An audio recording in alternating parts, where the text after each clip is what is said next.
The air in the 40th floor conference room was so cold it felt like a tomb. It was the office of Whitman and Sterling, the lawyers Lorenzo had hired to erase me from his life. I sat at one end of a long, polished table. At the other end sat my husband, Lorenzo Rossi, looking as handsome and as bored as ever, like I was just a bad investment he was finally cutting loose. His lawyer, Mr. Moretti, was a man who clearly loved the sound of his own voice. He was explaining why I, Alessia, deserved almost nothing. Mr. Rossi has been the sole visionary of Vero Core, Moretti droned, his voice slimy. He built it from the ground up, from the initial seed funding right down to the Project Volta algorithm he personally coded and registered in 2018. My heart didn't just stop. It felt like it was ripped from my chest. My blood turned to ice. I gripped the armrests of my chair, my knuckles turning white. Project Volta. It was a name I hadn't said aloud in 10 years. It was the name of my MIT thesis. The one I gave up to raise our family, the one I gave up so he could build his company. My voice was a whisper, but it cut through the room. What did you just say? If you've ever felt the ground fall out from under you, you know this feeling.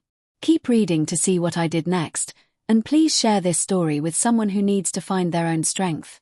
The room was completely silent. Mr. Moretti, the slick lawyer, froze. He looked at his papers, then at Lorenzo, suddenly realizing he had made a huge mistake. Lorenzo, who had been looking at his phone, slowly looked up. His face, usually so calm, was pale. He tried to laugh it off, a cold, ugly sound. Don't be dramatic, Alessia. It's just a name. You're being emotional.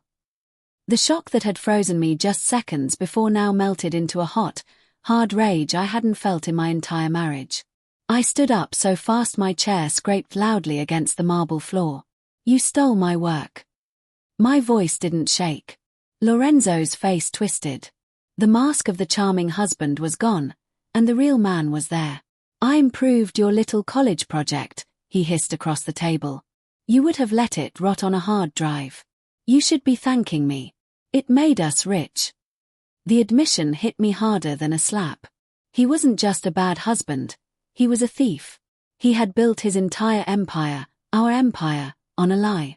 On my lie. I turned to my own lawyer, a timid man who looked terrified. We're done, I said. I didn't look back at Lorenzo. I walked out of that room, my head held high, while my whole world shattered around me. I fled the lawyer's office and took a cab back to the small apartment I was renting in the North End. It was all I could afford after Lorenzo had frozen our main accounts. The apartment was small and smelled like old paint, a constant reminder of how far I had fallen. I ran to my closet and started tearing through boxes I hadn't unpacked. My hands were shaking. I had to find it. I had to be sure. Finally, under a box of old sweaters, I found it, a dusty, silver external hard drive labeled MIT thesis. My heart pounded as I plugged it into my laptop. The drive whirred to life. I clicked the main folder, Volta. And it was empty. My stomach dropped. I clicked every subfolder. Empty. Empty. Empty.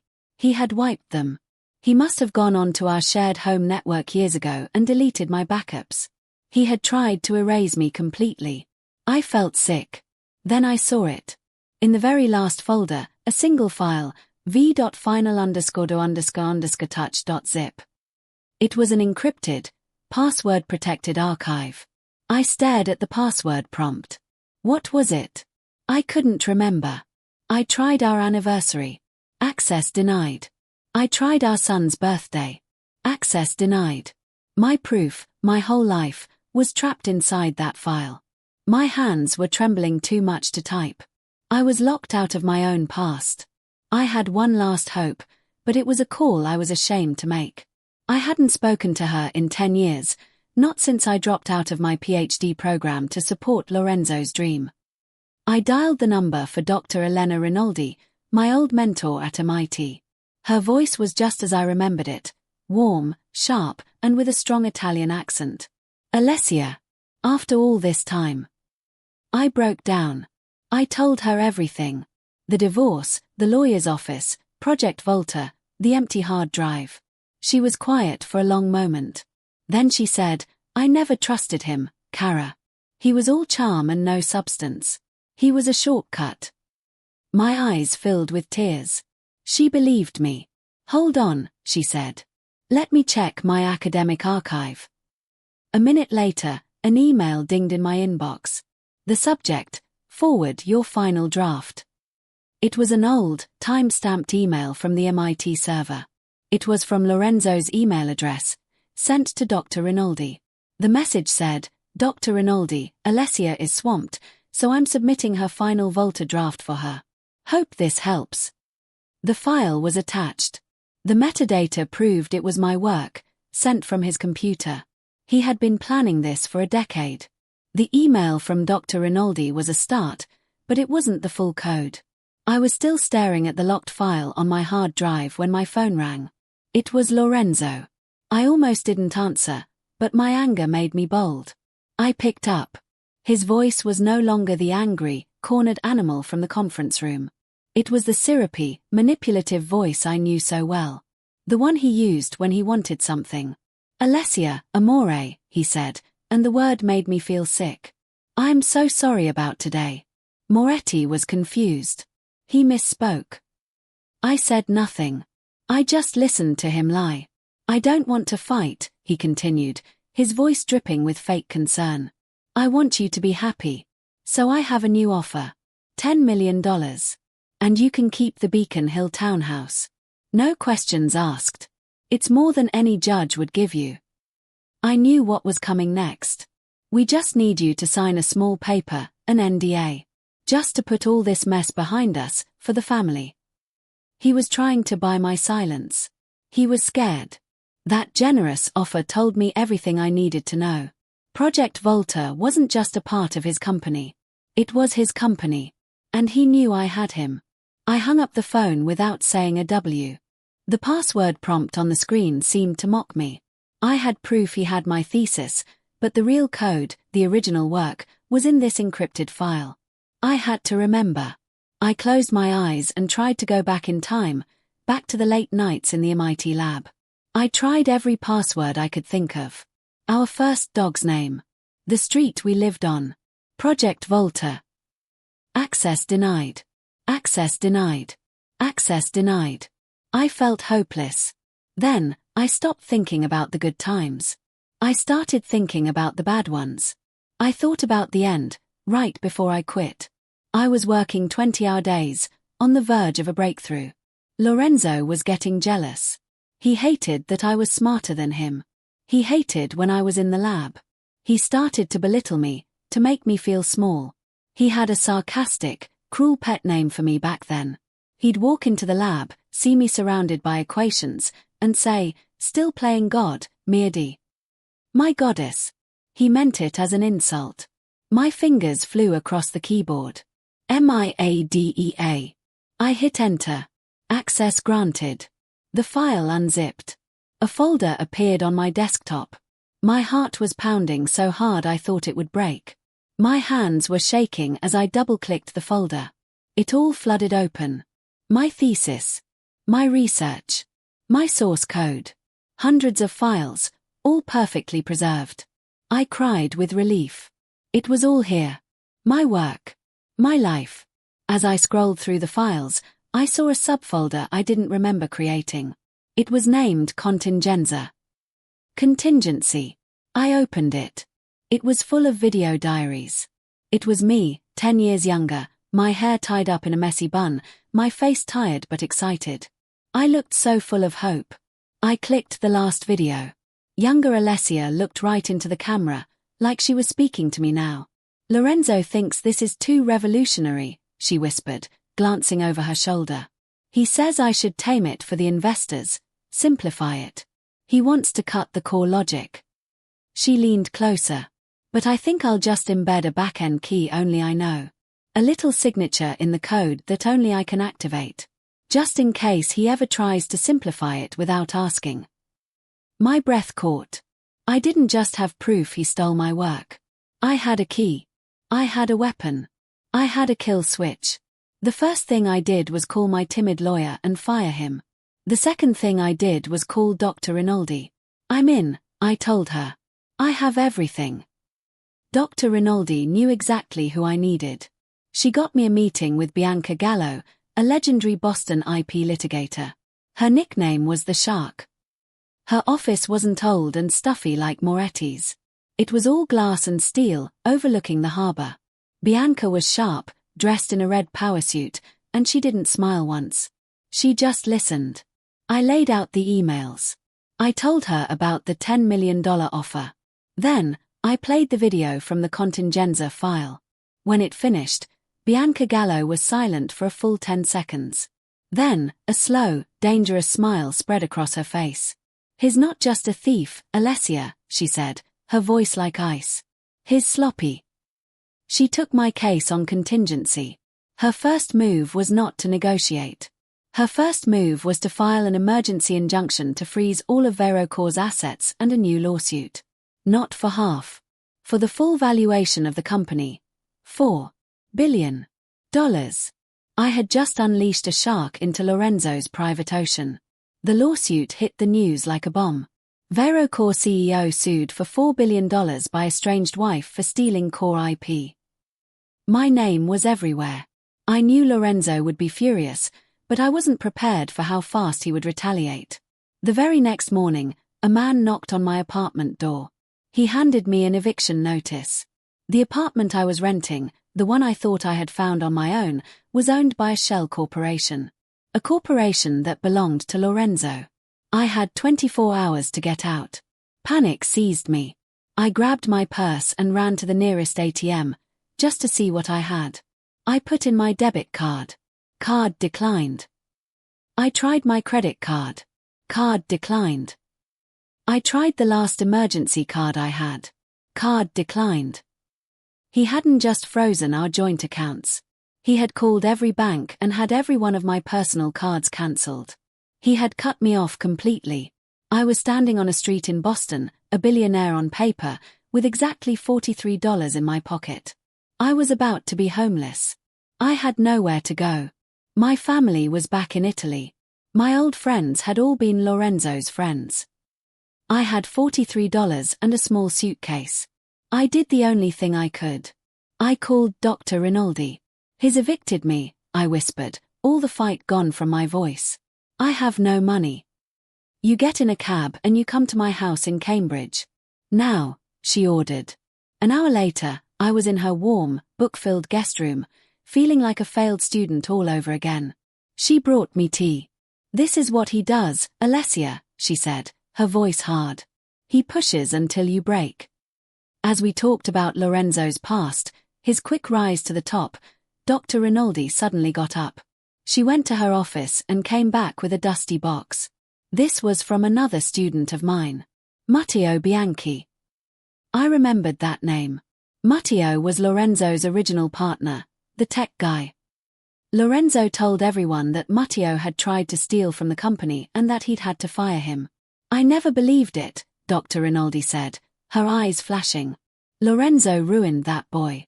He disappeared." I realized with a cold chill, Lorenzo didn't just steal from me. He was a serial thief. Dr. Rinaldi still had Matteo's old contact information.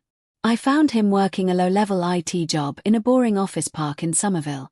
The ambitious, brilliant student I remembered was gone. This Matteo was bitter, with sad eyes and a mistrustful slump in his shoulders. He was angry when he saw me. "You're one of them," he spat. "You're with Lorenzo." "I'm divorcing him," I said. "He stole my work.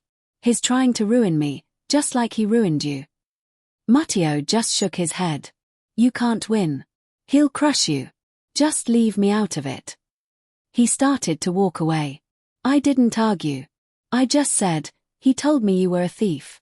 But you're not, are you?" I took out my laptop and played the video from my contingenza file. Matteo watched, his eyes getting wider and wider. He recognized the source code. He told me I wrote that," Matteo whispered, his voice shaking. "He said I was drunk one night and wrote the foundation for Volta and then forgot. He used your work to frame me." The betrayal, fresh after 10 years, was written all over his face. "He won't get away with it," I said. "Not this time." Matteo looked at me, a new fire in his eyes. What do you need? With Matteo on my side, we were finally making progress. He knew the ins and outs of Verocor's original systems. But just as I started to feel a glimmer of hope, Lorenzo struck again. A new package arrived at Bianca Gallo's office. It wasn't from Lorenzo's lawyers. It was from an anonymous courier. Bianca opened it.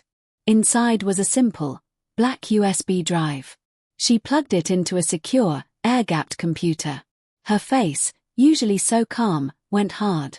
She quickly turned the monitor away from me. "Alessia," she said, her voice dangerously quiet.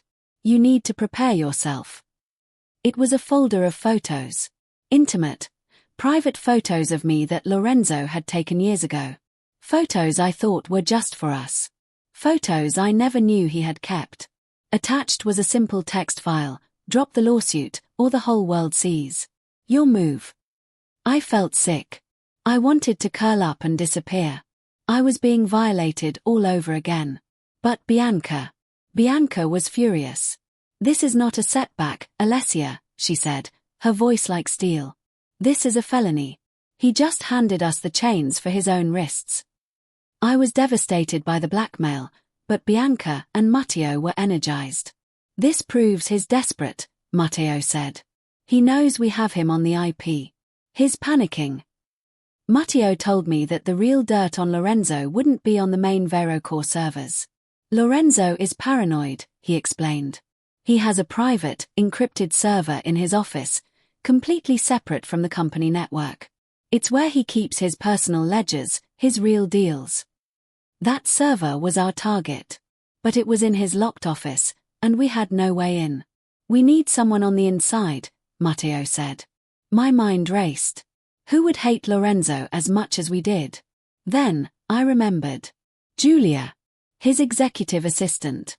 I had seen Lorenzo humiliate Julia in front of the entire board, making her cry because she brought him the wrong kind of coffee. He treated her like a servant. I found her email address. I sent her a message from a new, anonymous account. "I know what he's like. I'm fighting back. I need your help. He can't be allowed to win." I hit send, praying that her fear of him was less than her hatred.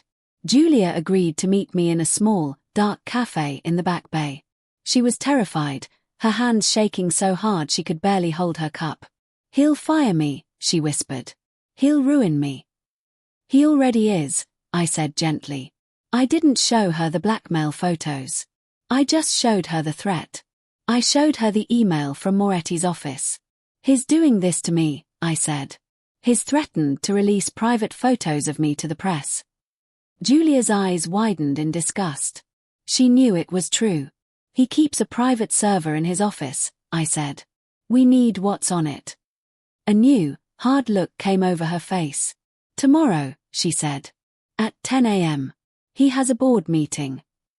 The next day, at 10:02 a.m., Julia accidentally tripped near the main server rack on Lorenzo's floor, spilling an entire pot of hot coffee into the ventilation shaft.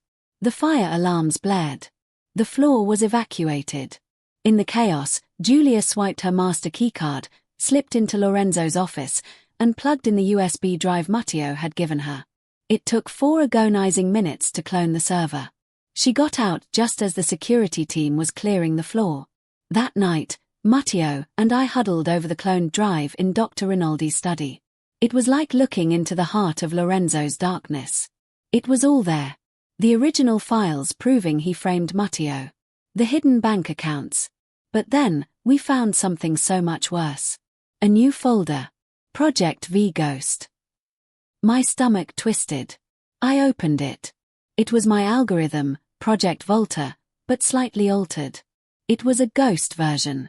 Lorenzo was secretly licensing it to Verocor's biggest competitor in Silicon Valley. He was siphoning millions of dollars from his own company and funneling it into a private, offshore account in the Cayman Islands. He wasn't just a thief who had stolen from me and Matteo. He was an active embezzler, betraying his own board of directors and shareholders.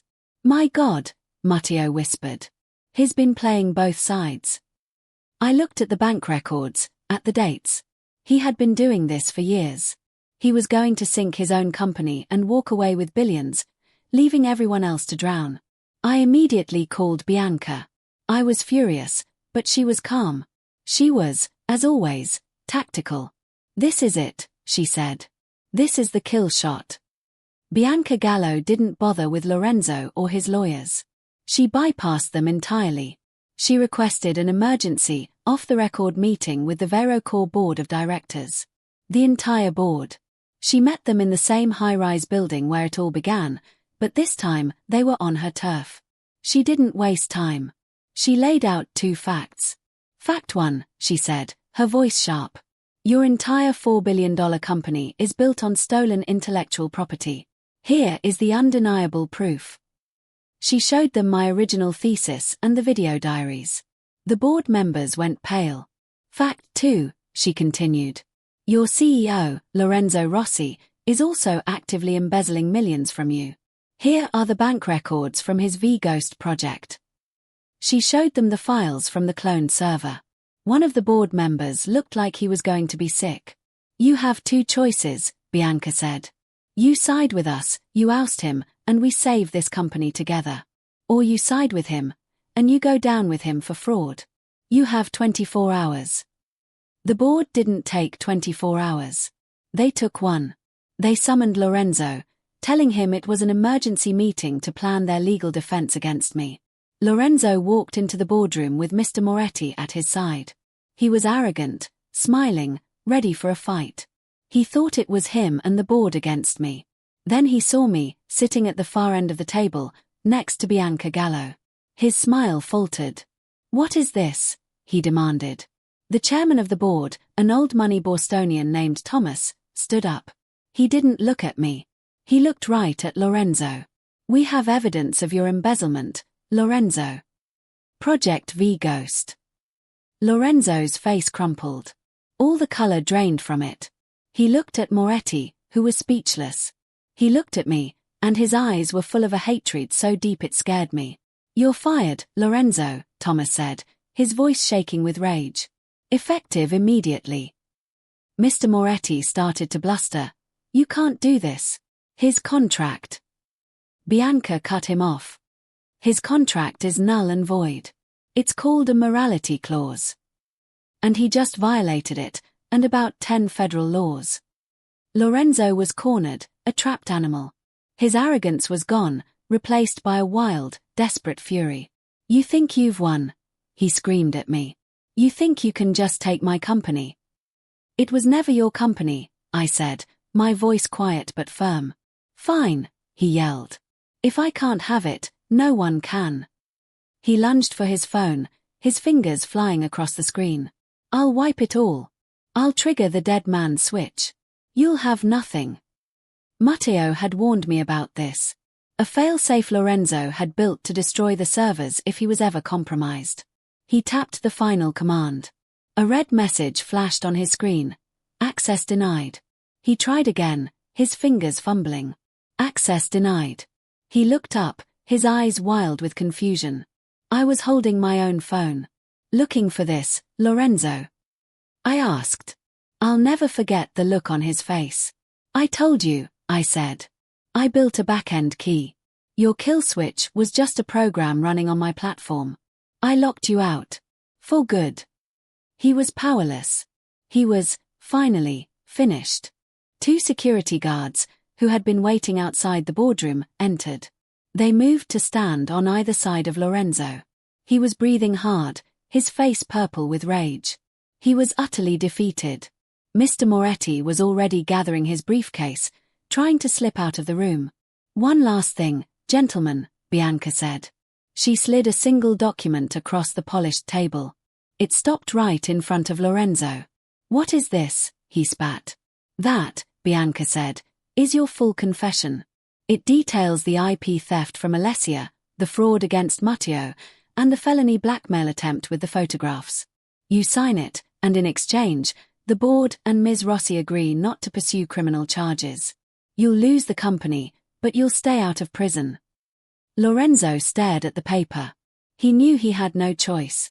His entire life was on that paper. With a shaking hand, he grabbed the pen and signed his name. The guards took his arms. As he was being pulled from the room, he looked at me. "You'll regret this, Alessia." "No, Lorenzo," I said, picking up the signed confession. "You will." After Lorenzo was gone, the tension in the room broke. The board members were visibly relieved, laughing and shaking hands. The chairman, Thomas, turned to me, his face all smiles. "Alessia, you did it. You saved the company." He walked over and slid a check across the table. I looked down. It was for $50 million. "What is this?" I asked, my voice cold. "That," Thomas said, "is a consulting fee. A thank you for your troubles. And, of course, we would be honored to offer you a seat on the board. We just need you to sign this one last document." He produced another paper. It was an agreement to sign over all rights to Project Volta to the board, permanently and completely. I stared at the check, then at the smiling faces of the old men. They hadn't learned a thing. They didn't care about the theft. They just cared that Lorenzo got caught.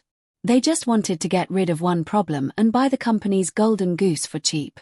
They thought I was just another problem that money could solve. I looked at the $50 million check. 5 years ago, it would have been more money than I could have dreamed of. It was shut-up money.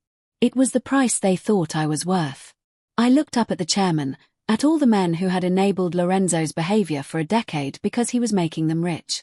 I didn't say a word. I just placed my hand on the check and slowly slid it back across the table. "No," I said. The smiles vanished. The room went silent. "What do you mean, no?" the chairman asked, his voice suddenly hard. "This was never just about the money," I said, standing up. "It was about the credit. It was about my name." I turned to Bianca, who looked like she was enjoying this. "Bianca." Bianca Gallo smiled. "They were already served," she said. The board members looked confused. "What is she talking about?" Thomas demanded. "The second injunction," I explained. "The one I filed against this board an hour ago. You're all frozen, just like he was. You don't get to profit from his crime." The boardroom exploded in chaos. The chairman was screaming at Bianca, who just smiled. This time, I was the one who walked out. Bianca leaked the story. She was a master. She didn't leak the criminal confession. That was my insurance policy. She leaked the corporate parts. The stolen IP. The embezzlement. And, best of all, the board's attempt to cover it all up with a $50 million consulting fee. The story went viral. The Boston Globe and every tech blog in the country ran it on their front page. VeroCore, rotten from the head down. VeroCore's stock, which had been frozen, was now in free fall. It dropped 70% in pre-market trading. The board was in total, absolute panic. Shareholders were filing class action lawsuits every hour. The company was going to die, and the board was going to be held responsible.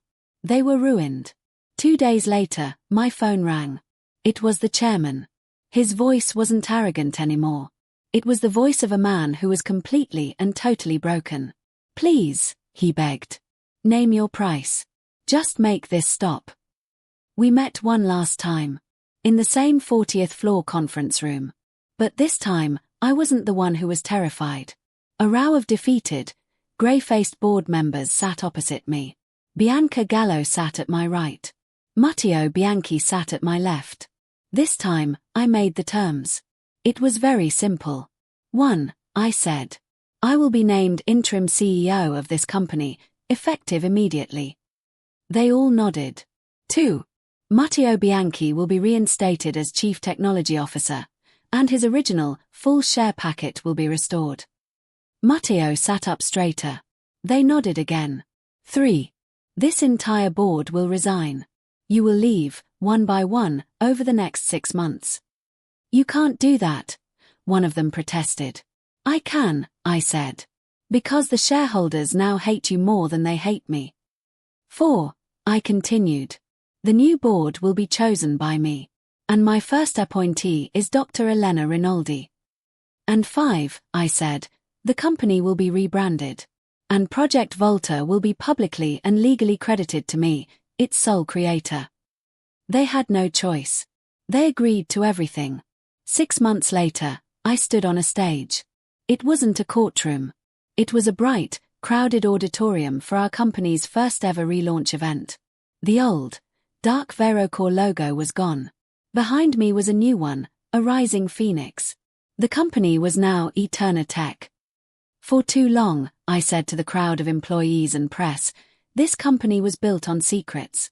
From now on, we will be built on truth.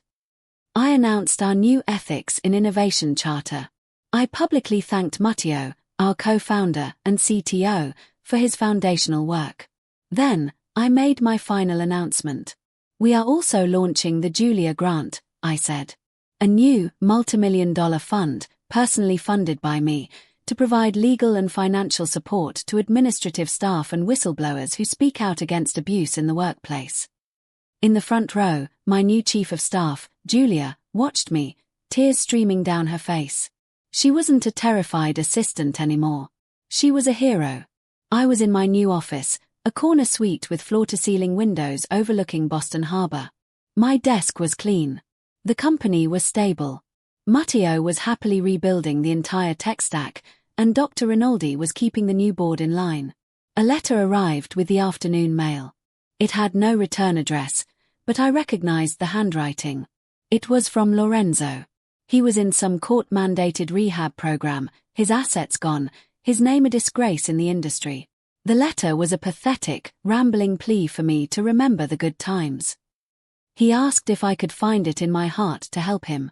I read the first line, "My dearest Alessia." I stopped. I didn't feel anger. I didn't feel pity. I didn't feel anything at all. He was just gone. I slid the unopened letter and its envelope into the shredder next to my desk and watched it disappear. I turned back to my monitor, where a new, blank document was open. It was titled Project Phoenix. I smiled, and for the first time in more than a decade, it reached my eyes. I began to type. I found my strength by fighting back. If this story touched you, please like and subscribe. Your story is also waiting to be written. Share this with anyone who needs to be reminded of their own power.